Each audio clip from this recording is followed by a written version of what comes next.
আমার গায়ের কাপড় চোপড় নিয়ে যান, আমি উলঙ্গ হয়ে গেলাম।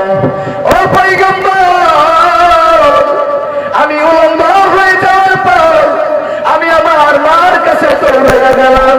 ও মা, একটা কাপড় দেন না গো মা, একটা কাপড় দেন। আমি একটা কাপড় পরে আমি আমার মুহাম্মদের দরবারে চলে যাই। আমার আল্লাহর বন্ধু মুহাম্মদের কাছে চলে যায়। ও পয়গম্বর, আমার মা আমাকে একটা জামা দিল। একটা জামা দেওয়ার পর তখন আমি দৌড়াইয়া আপনার কাছে চলে আসলাম।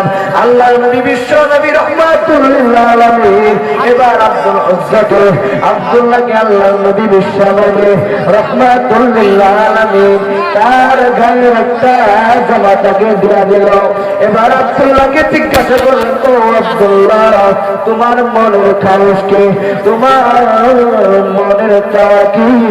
আব্দুল্লাহ ডাক দিয়ে পয়গম্বর, আপনিই তো বলেছেন যে যুদ্ধের ময়দানে যারা শহীদ হবে তাদের কিয়ামতের দিন, কাল কিয়ামতের দিন তাদের কোনো বিচার হবে না, তাদের কোনো হিসাব নিকাশ হবে না।